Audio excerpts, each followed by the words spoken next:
안녕하세요. 사연 읽어주는 남예입니다. 오늘도 와주셔서 감사드립니다.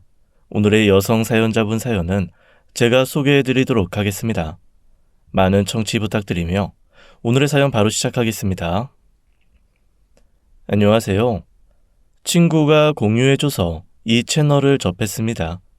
사실 저는 이혼 전문 변호사로 일하고 있어서 세상에 별의별 일, 별의별 사람이 다 있다는 걸 알고 있었지만 이 채널에서 듣는 사연들도 정말 만만치 않네요. 그리고 저 역시 남들이 알면 놀랄 일을 직접 경험했거든요.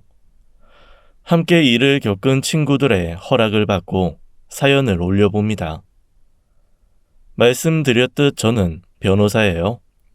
일을 시작한 지 얼마 안 되었을 때 시댁에서 억울한 일을 당하고 내쫓기듯 이혼을 당한 의뢰인이 계셨는데 그때의 충격으로 그런 억울한 사정을 가진 분들의 이혼 사건을 주로 담당하고 있죠. 변호사치고 돈도 많이 안 되는 일 아니냐고 돈이 되는 일을 하라고 하는 분들도 많지만 저는 운 좋게도 정말 화목한 가정에서 자랐고 부모님들도 돈보다는 사람답게 사는 게 중요하다고 가르치셨거든요. 아무튼 제 일에 대한 자부심을 가지고 변호사 생활을 이어가던 중 지인으로부터 남자를 소개받았습니다. 직업은 회계사였고 출퇴근은 있지만 일하는 시간이 고정적이지 않다는 점이 비슷해서 서로의 생활 패턴을 이해할 수 있다는 점이 큰 매력으로 다가왔죠. 연애를 하면서 느껴보니 매사에 다정하고 친절했습니다. 또 어머니를 생각하는 마음도 좋았어요. 저는 부모님한테 잘 하는 게 기본이라고 생각하는 스타일이거든요. 연애를 하는 동안 어머니 얘기를 자주 했어요. 사실 우리 아버지나 8살 때 돌아가셨거든. 엄마 혼자 식당 운영하면서 나랑 남동생 2명, 우리 3형제 혼자 키우셨어. 매일 밤낮으로 식당 일을 하셔서 어머니의 세심하고 큰 보살핌은 없었지만 남부럽지 않게 키워주셨다는 말을 많이 했죠. 말했듯 저 역시 부모님의 영향을 많이 받았기 때문에 강인하고 훌륭한 어머니 밑에서 자란 사람인 만큼 괜찮은 사람인 것 같다는 생각이 들었습니다. 또 2년 연애를 하는 동안 큰 싸움 한 번도 하지 않았기 때문에 결혼을 해도 좋겠다는 다짐을 하게 됐죠. 그리고 상견례 날 드디어 말로만 듣던 예비 시어머니를 만나게 됐습니다. 내가 식당 일만 하고 살아서 잘 챙겨주지도 못했는데 이렇게 잘 커서 훌륭한 아가씨랑 결혼하겠다고 소개도 시켜주고 내가 복이 참 많아요. 우리 아들 잘 부탁해요. 잘 부탁드립니다. 사돈어른. 예비 신랑에게 듣던 대로 굳은 심지가 보이는 분이었습니다. 저희 부모님도 사돈 될 분이 괜찮으신 것 같다고 저 시절에 여자 몸으로 혼자 자식 셋 키우는 거 보통 대단한 게 아니라면서 결혼하고 효도하라고 하셨죠. 제 의견을 존중해주는 예비 신랑 덕분에 결혼식 준비를 순조롭게 이어졌습니다. 그러다 예비 시동생들에게 인사할 겸 시댁에 방문을 했어요. 집에는 시어머니와 제 예비 신랑, 그리고 예신의 2 남동생, 그리고 둘째 서방님의 아내와 아이들이 함께 살고 있었죠. 조금 남다르긴 했습니다. 3형제인데 셋째가 제일 먼저 결혼을 하고 또 아이도 이미 2명이나 있다니.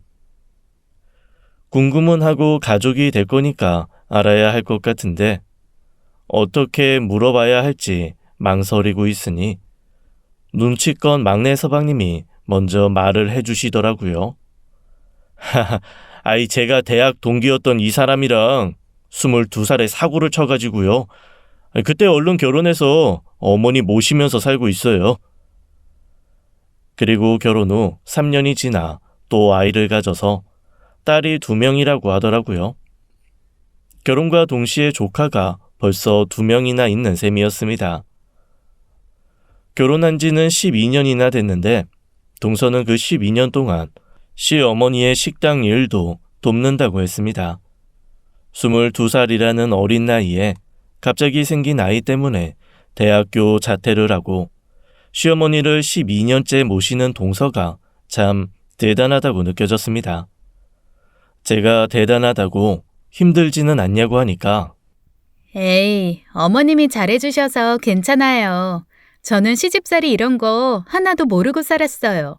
어린 나이에 아무것도 모르는 저한테 하나하나 다 가르쳐 주시고. 싹싹한 대답을 하더라고요. 시어머니도 그런 막내 며느리가 예쁜 것 같았습니다. 우리 며느리가 말도 참 예쁘게 해. 친구들은 맨날 며느리랑 싸우느라 늙는다는데 나는 무슨 복이 많아서 들어오는 며느리마다 다 훌륭할까? 그 후로도 하하호호 웃으며 식당 진상 손님 욕이나 거래처 사람들 소식으로 담소를 나누는 두 사람을 보면서 이 집 참 화기애애하고 좋다는 생각이 들었어요. 저도 즐겁게 살 수 있을 것 같아서 결혼 잘한다는 느낌을 받았습니다. 그리고 그날 집으로 돌아가던 길 예비 신랑과 이런 대화를 나눴습니다. 어머님, 혼자 아들들 키웠다고 해서 새 아들 다 결혼하면 적적하지 않으실까 했는데 서방님이 어머님 계속 모시는 거야? 12년 동안 재수 씨가 식당 일 계속 도왔으니까 뭐 그렇지 않을까? 나중에 식당도 걔네한테 물려주기로 했으니까. 그렇구나. 아, 그럼 동서는 지금 월급 받으면서 어머니 일 도와드리는 건가? 에이, 그럼 당연하지. 다른 주방 이모들보다 많이 챙겨줘. 나 회계사잖아. 가족 간이라도 그런 문제는 확실히 해야지. 어쩐지 아까 얘기 들어보니까 서방님은 특별한 직업 없이 1년 단위로 일하면서 실업급여로 생활비 보태고 거의 집에서 육아 전념한다고 해서 좀 독특하다고 생각했었거든요. 하긴 엄마가 하루 종일 나가서 일하니까 육아는 아빠가 하는 게 맞겠거니 싶으면서도 의아했던 부분도 의문이 풀렸습니다. 사실 남들 눈에 별거 아닐 수도 있는데 내가 직업이 직업이다 보니 너무 예민하게 관찰했나 반성도 좀 했어요. 그로부터 6개월 후 저도 결혼을 해서 그 집안의 일원이 되었고 동서와 조금 더 친해질 수 있었습니다. 신혼집이 멀지 않아서 시댁에 나름대로 자주 놀러 갔는데요. 조금 지켜보니 식당 일이 보통 힘들어 보이는 게 아니었어요. 음식만 만들어서 판다고 끝나는 게 아니라 새벽같이 일어나서 재료 배달받고 손질하고 밤에는 또 식기 정리하고 하루에 15시간은 일하는 것 같더라고요. 저 일들을 22살 때부터 해왔다니 그것도 애 둘을 키우면서 나이는 저보다 2살 어리지만 너무너무 대단하다는 생각이 들었습니다. 또 외동딸로 자라와서 그런지 또래 여자 가족을 보니까 괜히 더 마음도 쓰이더라고요. 여동생이 하나 생긴 느낌이 들었다고 할까요? 그래서 자연스레 이것저것 챙겨주게 되었습니다. 동서, 이거 핸드크림인데 자기 전에 듬뿍 바르고 자. 물 많이 만지니까 손이 자주 트는 것 같더라. 동서는 이런 작은 챙김 하나에도 크게 감동했어요. 식당 공식 휴일은 격주 월요일이었는데 그때 제가 일이 바쁘지 않으면 동서와 조카들을 데리고 나가서 밥도 좀 사줬습니다. 형님, 저 이런 곳 진짜 오랜만에 와요. 대학교 다닐 때나 와보고 결혼하고선 한 번도 못 와봤는데 오랜만에 칼질하니까 좋긴 좋네요. 밝게 웃으면서 아이들도 먹이고 본인도 맛있게 먹는 모습을 보면서 누군가를 챙기는 보람을 느꼈습니다. 뭐랄까, 작은 거에도 크게 기뻐하고 조금만 선의해도 행복하게 웃는 동서를 보면서 성격이 참 아이같이 해맑다는 생각도 들었어요. 알면 알수록 챙겨주고 싶은 사람이었습니다. 한 번은 조카들 선물로 아이들 사이에서 유행한다는 인형을 사줬는데요. 큰엄마, 감사합니다. 저 진짜 너무너무 좋아요. 친구들 다 있었는데 저만 없었거든요. 진짜 감사합니다. 조카가 어른한테 받는 장난감 선물이 처음이라면서 너무너무 기뻐하길래 이 부분은 좀 의외였어요. 아무리 식당 일이 바빠도 그렇지 엄마, 아빠, 할머니한테 장난감 선물을 받은 적이 없나 의아했죠. 근데 뭐 그럴 수도 있지. 앞으로 내가 자주자주 사줘야겠다라는 생각을 하면서 의아함을 일단락시켰습니다. 그렇게 1년 반 정도 흘렀을까요? 연애는 하는지 결혼에 관심은 있는지 그저 무덤덤하게 살던 남편의 첫 번째 동생, 그러니까 이 집 둘째가 결혼한 사람이라면서 애인을 데리고 왔습니다. 저의 첫째 동서가 될 사람은 도련니처럼 무뚝뚝하고 말 없는 성격이었어요. 시어머니나 제 남편이 뭘 물어도 네, 아니오로 대답하는 대화를 길게 이어가기 어려운 스타일이었죠. 문제라고 해야 하나? 작은 특징 하나는 동서 될 사람이 막내 동서보다 3살 어리다는 거였는데요. 제가 오지랖을 좀 부려서 두 사람에게 슬쩍 물어보니 정반대되는 성격의 대답이 돌아왔습니다. 막내 동서는 에이, 그런 게 어딨어요. 촌수대로 가는 거죠. 나이가 다 무슨 소용이에요. 라고 대답하면서 밝게 웃었고 예비 동서는 딱히 신경 쓸 필요가 있을까요? 어차피 명절 때나 이럴 때 말고는 볼 일도 자주 없을 것 같은데요. 아주 무뚝뚝하게 대답을 했습니다.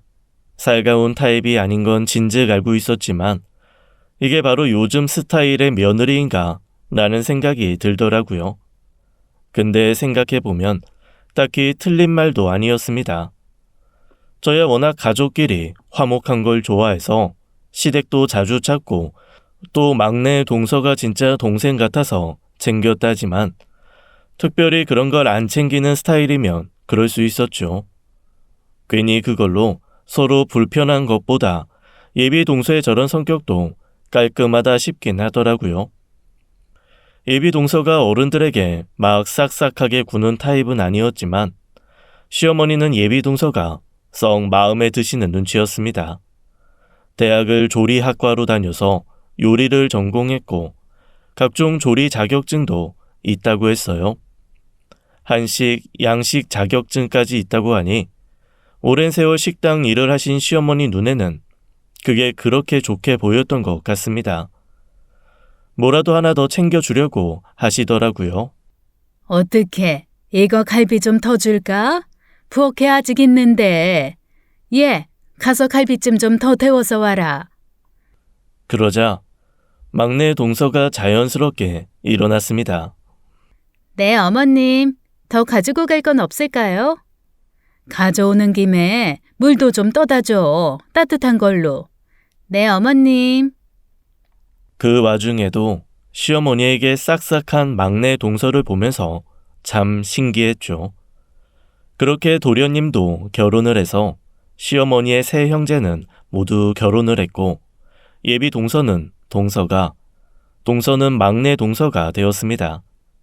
예상했던 대로 동서는 시댁에 많은 참견을 하지 않는 사람이었어요. 좀 친하게 지내면 좋지 않을까 하는 아쉬움도 있었지만 딱히 모난 것도 없고 불편한 행동을 하는 것도 아니라서 그냥 그런가 보다 하고 저도 적당한 선을 지키면서 지냈습니다. 그러던 어느 날 시어머니 생신날이 되었습니다. 오랜만에 삼형제 가족이 다 모였죠. 외식을 하지 않고 집에서 먹는다고 하길래 조금 의아했는데 시댁에 도착하고서는 입이 떡 벌어졌습니다. 시어머니가 좋아하는 갈비찜에 잡채, 가자미 조림과 각종 나물 등등 명절 음식보다도 많은 음식들이 상을 꽉 채우고 있었죠. 이걸 다 누가 만들었어? 설마 막내 동서가? 그럼요. 제가 어머님 밑에서 음식 배운 게 몇 년인데 이 정도는 다 할 수 있죠. 아니, 할 수 있는 게 문제가 아니라 이 많은 걸 혼자 어떻게 다 했어? 헤이, 우리 어머님 생신인데 제가 이 정도도 못하나요? 괜찮습니다.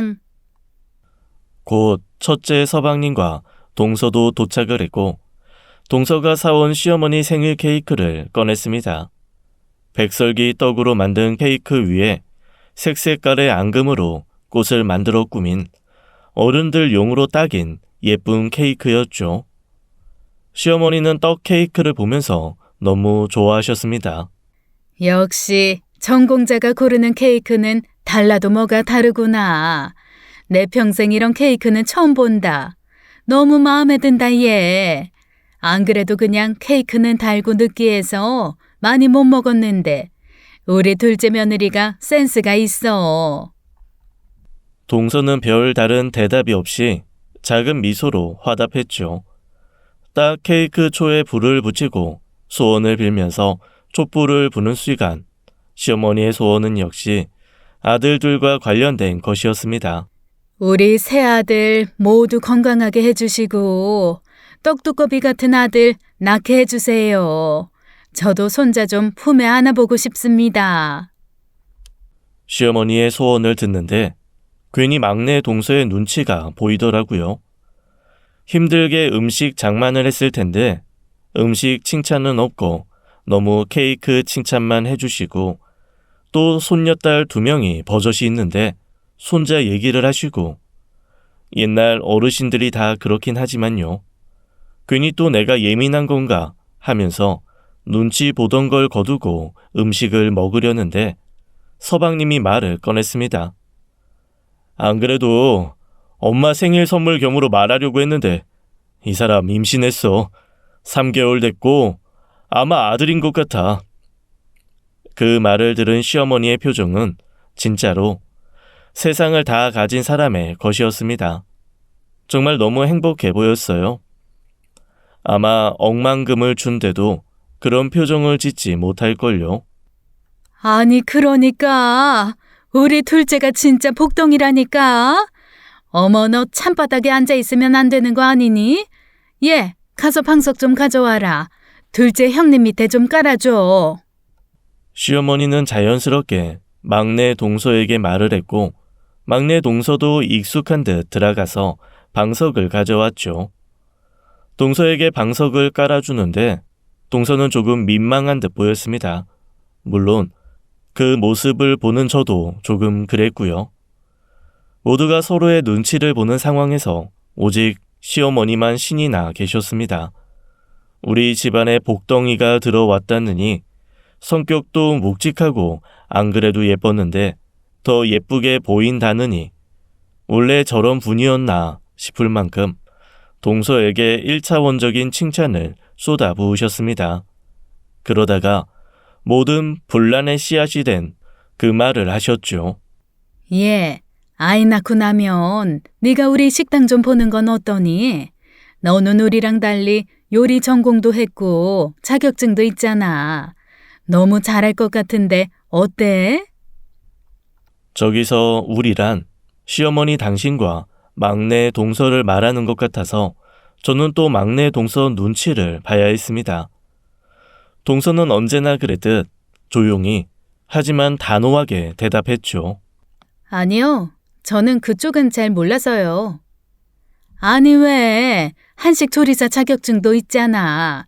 네가 오면 우리 식당도 한 단계 고급져지지 않겠어? 지금은 그냥 그런 동네 식당 중 하나잖니.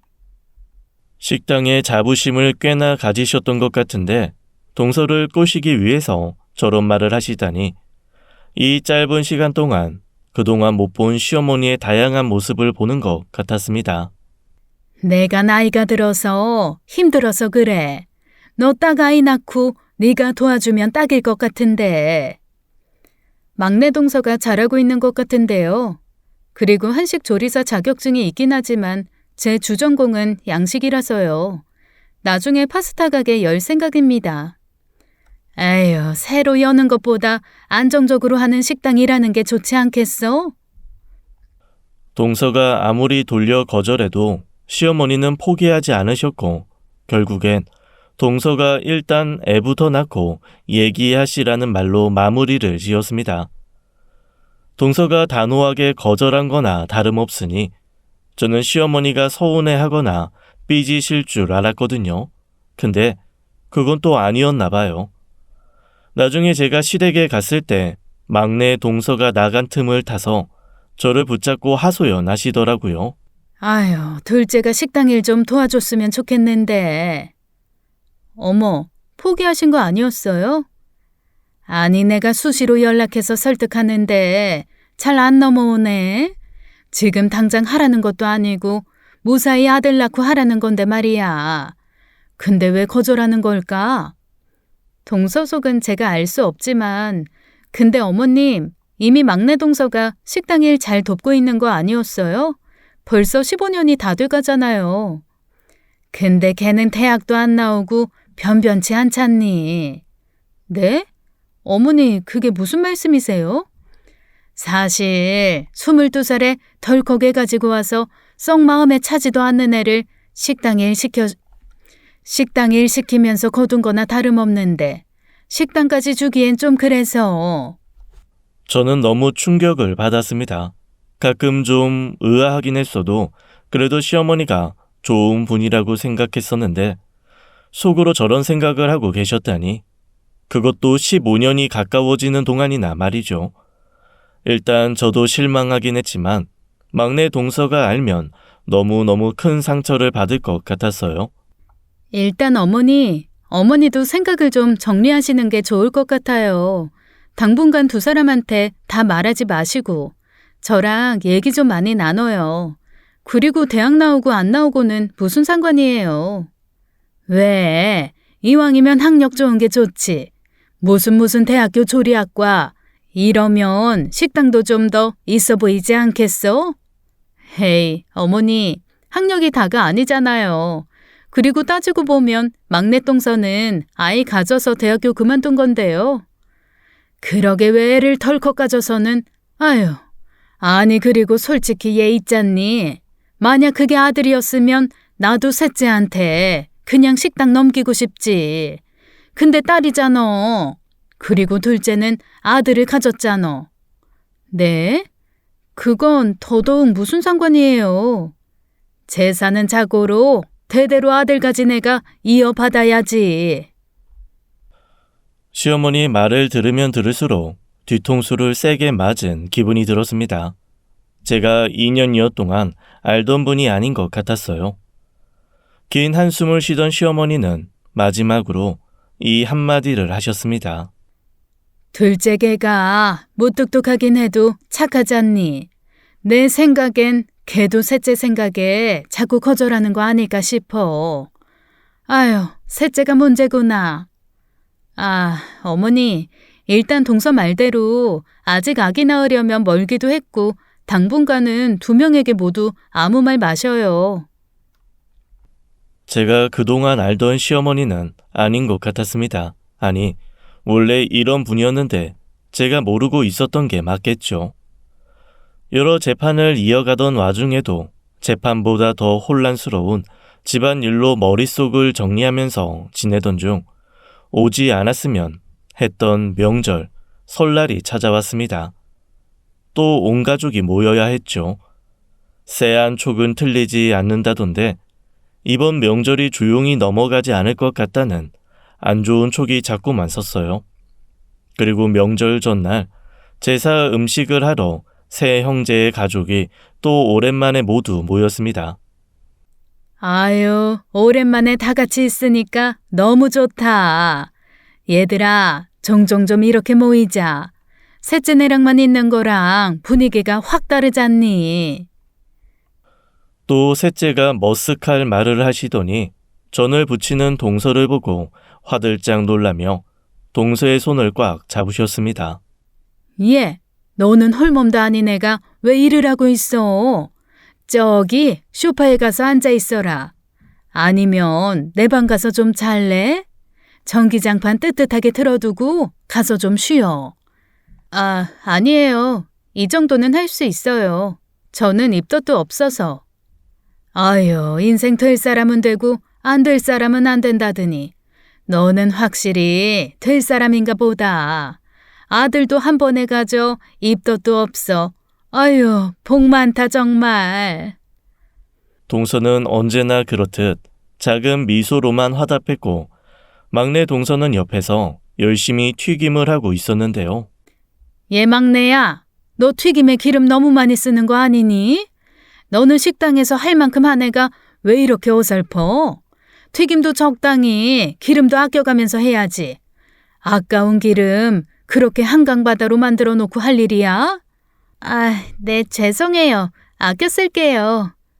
죄송하면 뭐하니? 이미 기름은 다 쓴 건데. 둘째 좀 봐라. 전도 기름 딱 필요한 만큼만 적당히 쓰면서 아유, 모양도 예쁘다. 역시 전공자는 달라. 손끝이 어쩜 이렇게 야무져? 역시 사람은 배워야 돼. 식당에 14년 한 막내보다 네가 낫다 얘. 이건 좀 너무했다 싶어서 제가 대화에 끼어들었습니다. 어머니, 저 이거 간 좀 봐주세요. 나물을 잘 무쳐본 적이 없어서 잘 모르겠네요. 그냥 네 입맛에 맞으면 되는 거지 뭐. 대충 해. 괜찮어. 그나저나 둘째야. 아무리 봐도 네가 식당을 하는 게 맞는 것 같은데 아직도 생각 없어? 내가 월급 넉넉하게 챙겨줄게. 내가 지금 62이니까 8년쯤 후에 칠순에 은퇴할게. 그때 네가 딱 식당 물려받으면 어때? 아니요, 어머니. 괜찮다고 몇 번이나 말씀드렸는데. 왜? 너무 먼 얘긴가? 그러면 한 5년 후? 3년 후? 말만 해. 네가 원하는 시점으로 맞춰줄게. 언제가 좋아? 저는 정말 괜찮습니다. 제 계획이 따로 있어요. 그래? 그때 얘기한 파스타집 때문에 그래? 그럼 그 자리에 파스타집을 열어. 그것도 나쁘지 않지. 평소에 대꾸 없이 조용한 웃음으로만 반응하던 동서가 대답을 좀 하자 시어머니는 신이 났는지 조건을 계속 넓혀갔습니다. 그런데 그때 조용히 튀김을 튀기던 막내 동서가 갑자기 눈물을 쏟으면서 울더니 어머니께 소리를 질렀습니다. 어머니, 진짜 너무하시네요. 14년 전에 그 식당 저 주신다고 하셨잖아요. 시어머니는 기가 차다는 듯 콧방귀를 뀌면서 맞받아치셨죠. 참나? 내가? 그럴 리가. 결혼도 성에 안 차는 거 애 때문에 억지로 시켰는데 내가 너한테 식당을 준다고 했다고? 말도 안 되는 억지 부리지 마라 얘. 어머님이 식당 일 열심히 돕다가 어머니 은퇴하면 식당 저한테 물려주신다면서요. 그래서 제가 지금 14년 동안 하루에 15시간씩 식당 일 한 거잖아요. 애들도 제대로 못 돌보면서요.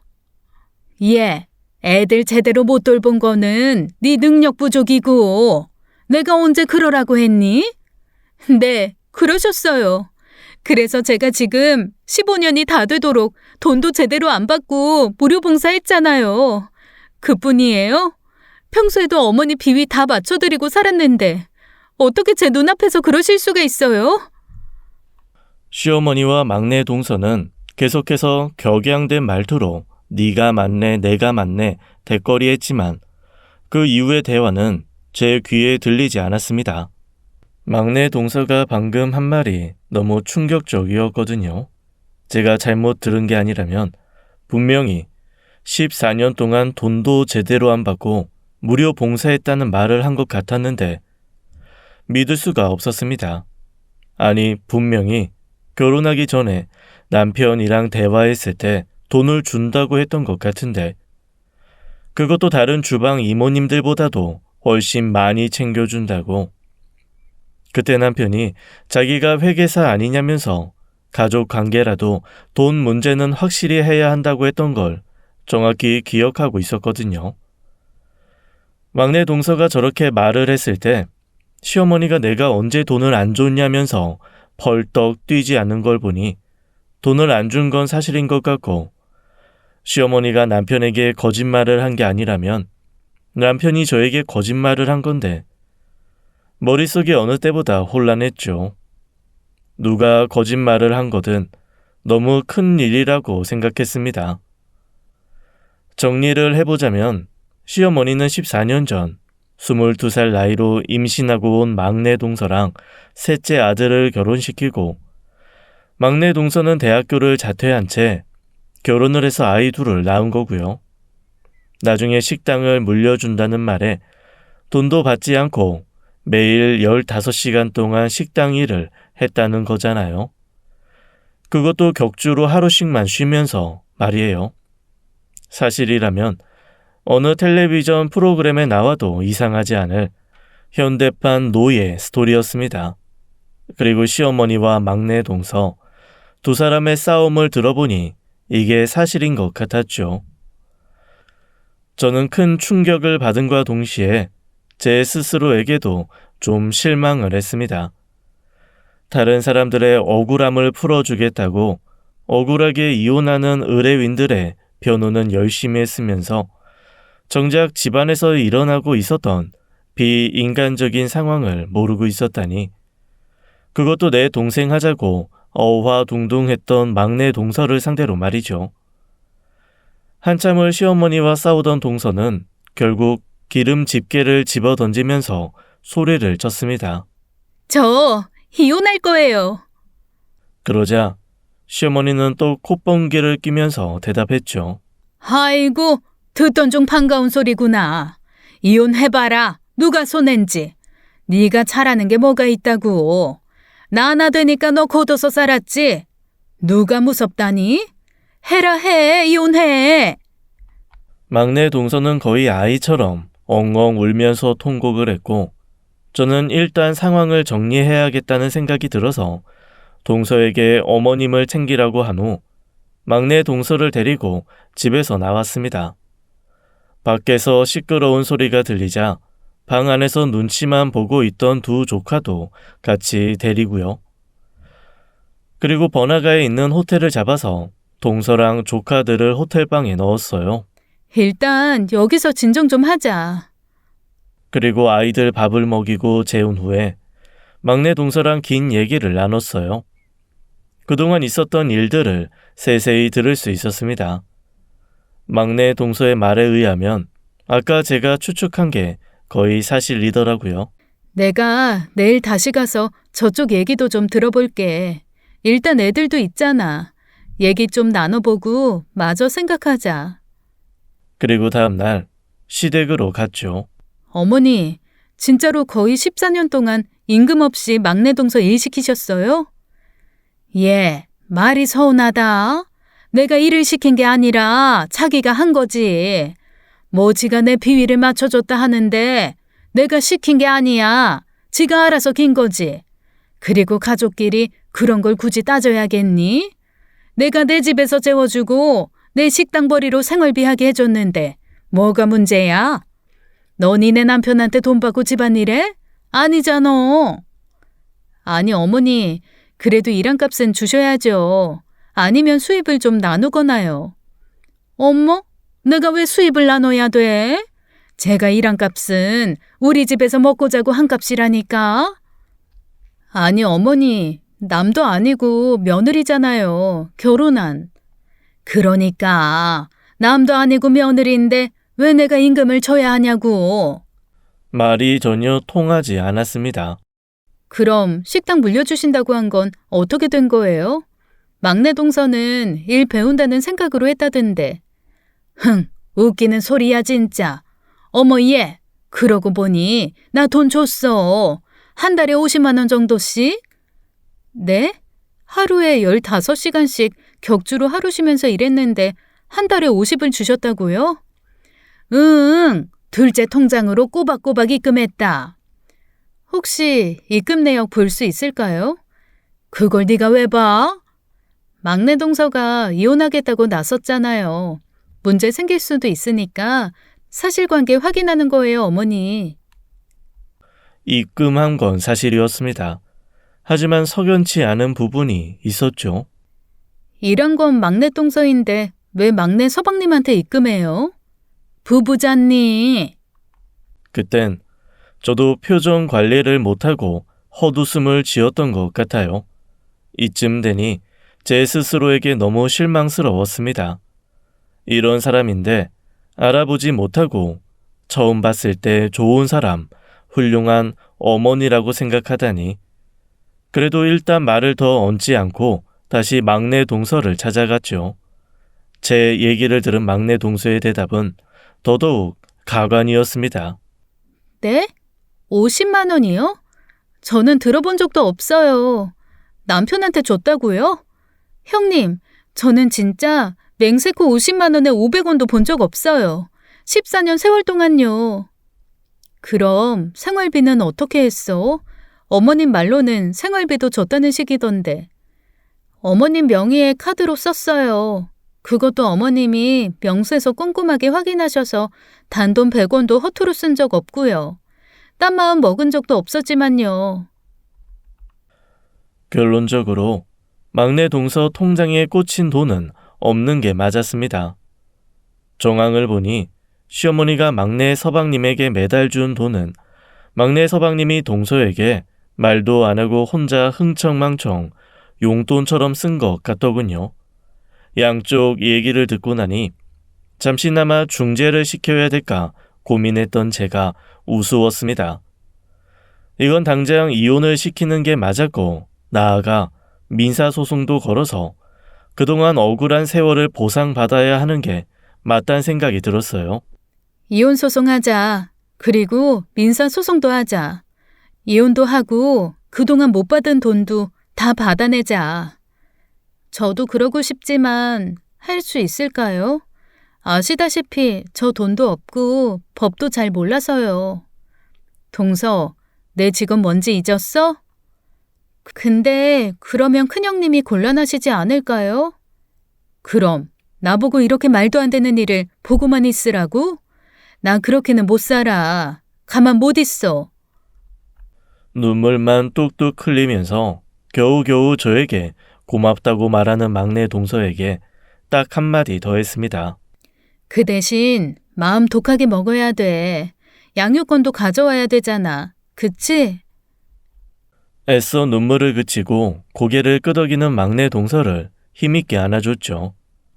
처음 시댁에 놀러 갔던 날 남편에게 물어볼 게 아니라 막내 동서에게 한번 물어볼 걸 후회가 되더라고요. 그리고 가장 중요한 확인이 하나 더 남아 있었습니다. 내 남편이 과연 이 사실을 알았는지 몰랐는지. 저에게는 이게 무엇보다 중요했고 한편으로는 두렵기도 했습니다. 만약 남편이 저에게 거짓말을 한 거라면, 이 모든 걸 알고 있던 거라면 정말 상상하고 싶지도 않았어요.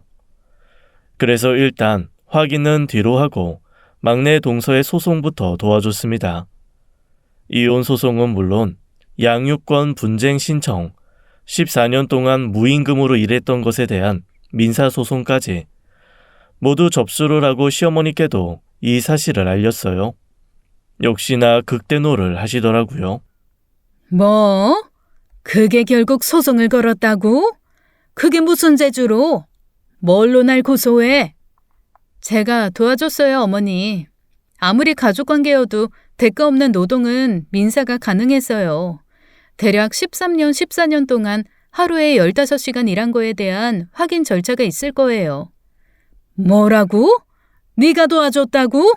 대체 왜? 네가 어떻게 나한테 이럴 수 있니?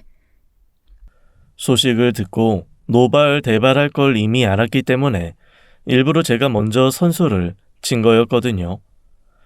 뭐라고 저에게 난리를 피우든 타격이 하나도 없었죠. 그리고 이제 남편에게도 말하면서 제가 제일 걱정했던 부분을 확인하려고 했는데 시어머니가 확인할 필요가 없게 만들어줬습니다. 야, 그리고 네 남편이 아무 문제 없다고 했거든? 혹시 모르니까 50만 원씩 입금해주라고 한 것도 네 남편이야. 나는 죄가 없어. 걔가 그렇게 하라고 했다니까. 아, 진짜 마지막까지 설마 했는데 시어머니는 제 남편에게 전화를 걸어서 고래고래 소리를 질렀습니다. 이게 뭐야 지금? 네가 이렇게 하면 아무 문제 없을 거라며. 제대로 알려줬어야지. 지금 내가 빨간 줄 긋고 돈 물어줘야 되게 생겼잖니. 네 마누라 얘기 들어보니까 소송 무조건 내가 질 것 같던데 나는 그 돈 못 물어준다. 네가 물어줘. 고래고래 소리 지르는 시어머니를 보면서 이번 소송 어떻게든 이겨서 막내 동서의 한을 풀어주고 싶다는 생각이 한 번 더 들었습니다. 그리고 한 가지 다짐을 더 하게 됐죠. 그날 밤 집에 들어가니까 남편이 거실에서 저를 기다리고 있더라고요. 남편은 저를 보자마자 큰 소리를 냈습니다. 당신이 어떻게 그럴 수 있어? 어떻게 우리한테 이렇게 큰 엿을 먹여? 걔 멍청해서 아무것도 모르고 끝날 수 있었는데 당신이 다 망쳤어. 어이가 없었어요. 내가 이런 새끼를 보고 좋은 사람이라고 결혼해서 몇 년을 살았나. 스스로에 대한 한심함이 물밀듯 밀려왔습니다. 됐고 이혼하자. 나 당신이랑 못 살아. 뭐? 이혼? 웃기지 마. 누가 마음대로 해준대? 야, 네가 인간이니? 인간이야? 어린 나이에 네 동생이 싸지르네. 지우지도 못하고 니네 집에서 희생한 애한테 그러고 싶었어? 너네 집 사람들 다 사람 맞아? 야, 솔직히 걔가 웃긴 거 아니냐? 14년 동안 지가 알아서 노예처럼 굴어놓고 이제 와 뭐가 어째? 뻔뻔함도 정도가 있지 진짜. 더 이상 말하지 마. 그냥 우리도 이혼해.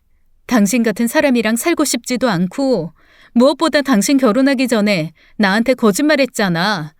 막내 동서한테 월급 꼬박꼬박 주고 있다고. 심지어 다른 이모님들보다 많이 준다고 했지? 나한테 왜 거짓말했어? 그게 잘못된 거 알아서 거짓말한 거 아니야? 남편은 할 말이 없는 듯 입을 다물더군요. 그렇게 큰 거짓말을 한 사람을 내가 어떻게 믿고 살아? 당장 이혼해. 소송까지 가지도 말자. 그냥 합의 이혼해. 아이씨, 다시 생각해보면 안 될까? 앞으로 거짓말하는 일 절대 없을 거야. 어떻게? 소송 갈까 그냥?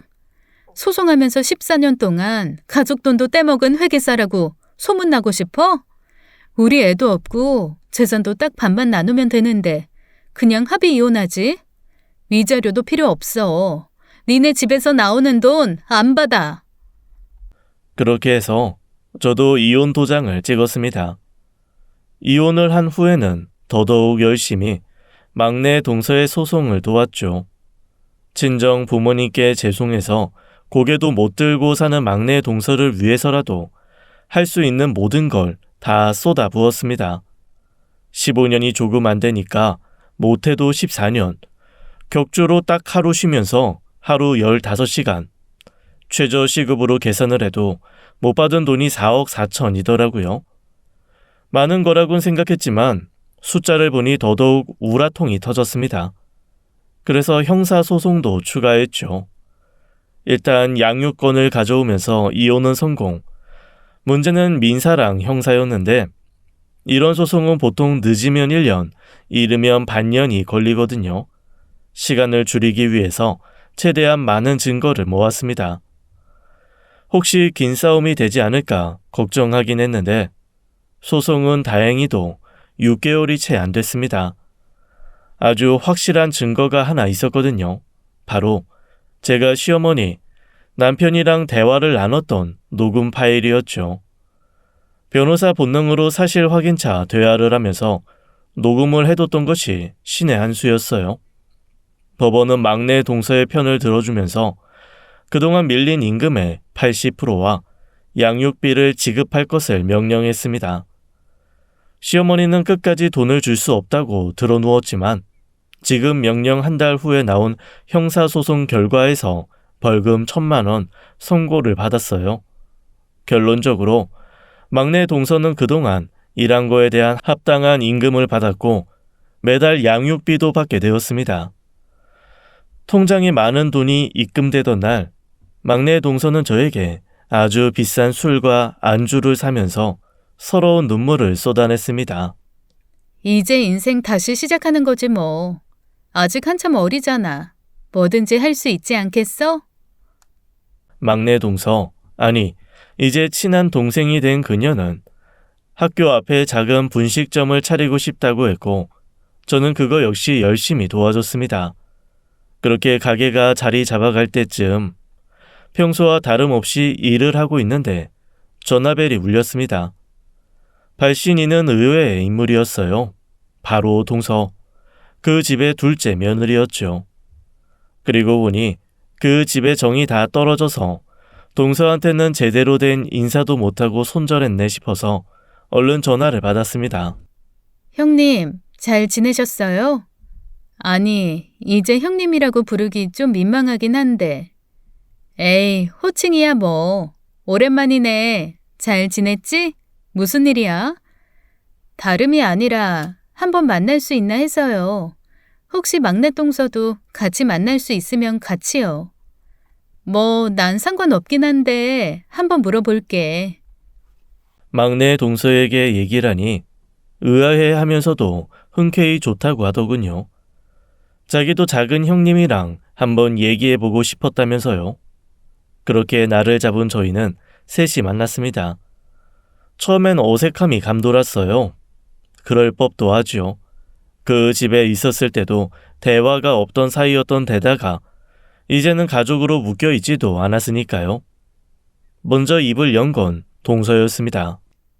두 분이 그렇게 이혼하고 지금 명령 후에 어머님이 가게를 정리하셨거든요. 당장 큰 돈이 나올 구석이 없으니까요. 처음부터 충격적인 얘기였습니다. 그놈의 가게 가지고 그렇게 갑질을 해대더니 결국 죗값을 치르려고 가게를 정리하다니. 안타깝다는 생각보단 당연히 쌤통이라는 생각이 먼저 들었죠. 동서는 이어서 말을 했습니다. 그리고 나서 어머님 상태가 진짜 안 좋아지셨어요. 수시로 두 분 욕을 하고 가만히 계시다가도 분에 차서 소리를 지르시고 저를 붙잡고 두 분 욕을 어마어마하게 해댔어요. 근데 저도 사람이잖아요. 아무리 시댁일에 안 끼어들고 싶어도 모른 척 해왔어도 뭐가 잘못되고 뭐가 옳은 건지 아는데 그래서 어머님 편 안 들고 두 사람 편을 좀 들었거든요. 사실상 어머님이 잘못하신 거 아니냐고. 순리대로 돌아간 거다. 돈도 잘 주고 약속 지키셨으면 가게도 아직 어머니 소유일 거고 동서랑 같이 가게 운영하고 있지 않겠냐. 그랬더니 노발대발 소리 지르면서 뭐라고 했는지 아세요? 시끄러워. 너는 네 뱃속에 있는 아들이나 잘라. 그 말 듣는데 소름이 쫙 끼치더라고요. 이 상황에서도 아들 타령이라니. 멀쩡한 집구석이 아니라는 건 진즉 알았지만 막달이 다 되어가니까 고민이 되더라고요. 내 애를 이런 집구석에서 키우는 게 맞나? 이혼하고 그냥 혼자 키우는 게 맞지 않을까? 그 와중에 남편이 엄청난 말을 하는 거 있죠? 네 가게 차리려고 모아둔 돈 있잖아. 그거에 대출 조금 받아서 가게 빨리 내면 안 되냐? 엄마랑 같이 식당 하는 거 어떻게 생각해? 아니 아무리 팔은 안으로 굽고 아들은 엄마 편일 수밖에 없다고 해도 그렇지. 제가 어이가 없어서 형님이랑 동서가 그렇게 이혼한 거 내 눈으로 봤는데 어떻게 나한테 그런 말을 하냐고 했거든요. 근데 그 두 사람이 이상한 거 아니냐면서 저를 도덕 없는 여자 취급하는 거예요. 이 집안은 미쳤구나 싶어서 고생하더라도 애 혼자 키우는 게 맞다고 생각하고 이혼 결심을 했는데 여기까지 말한 동서의 눈시울이 붉어졌습니다. 그리고 눈물을 뚝뚝 흘리더군요. 저는 동서의 손을 꽉 잡아주면서 조용히 다음 말을 기다려주었습니다. 뱃속에 있는 애가 엄마 마음을 다 알았는지 막달이 돼서 그만. 절로 탄식이 나왔습니다. 저는 임신을 해본 적이 없지만 10달 꼬박 뱃속에 품은 아이를 낳기 직전에 잃어버린 심정은 가늠이 안 되더군요. 막내 동서는 자기가 펑펑 울면서 동서를 꽉 안아주더라고요. 그 후 얘기는 뻔했습니다. 아들, 그러니까 손자를 볼 기회마저 잃은 시어머니는 길길이 날뛰면서 복덩이처럼 여겼던 둘째 며느리에게 할 말 못할 말을 다 쏟아부었고 동서는 도저히 참을 수 없어 이혼 도장을 찍은 거였어요. 결국 그 집 세 아들은 모두 이혼남이 된 거죠. 진즉 연락드리고 싶었는데 제 몸과 마음이 여력이 안 됐어요. 이제야 몸도 마음도 좀 추스르고 연락했어요. 잘했어, 잘했어. 일단 그 거지 같은 집안에서 탈출한 거 축하하고 이제부터 우리 각자 잘 살면 되지. 우리 아직 너무 젊잖아. 하고 싶었던 거 하면서 살자. 뭐랄까 그날의 만남은 몇 년간 시댁 식구로 묶인 가족 관계를 벗어나서 인생의 새로운 친구로 다시 묶인 만남이라는 생각이 들었어요. 동서 말로는 저의 옛 남편은 결국 가족 임금을 체불하는 데 손을 쓴 회계사라는 것도 소문이 나서 일거리가 확 줄어버렸다고 하더라고요. 역시 비밀은 없고 나쁜 짓을 하면 벌을 받나 봅니다. 아무튼 그 후로 저희는 한 달에 한 번, 적어도 2달에 한 번은 만나서 조카들이랑 놀아주기도 하고 애들이 잠들면 셋이서 맥주를 까곤 합니다. 그 그지 같은 집안, 여기 맛있는 안주고요. 아마 영원히 시들지 않는 안주거리겠죠. 이혼 전문 변호사를 하면서 세상에 이런 일이 있다는 사람들이 어떻게 있나 생각한 적 많은데 그게 제 주변에서 나와 연관되어 일어날 거라고는 상상도 해본 적이 없거든요. 그런데 일어나더라고요.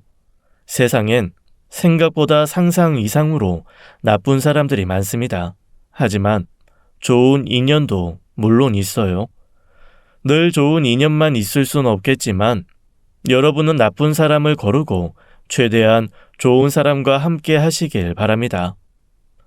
지금까지 사연 읽어주는 남녀였습니다. 끝까지 함께 해주신 여러분 감사드리며 저희는 다음 사연으로 돌아올게요. 감사합니다.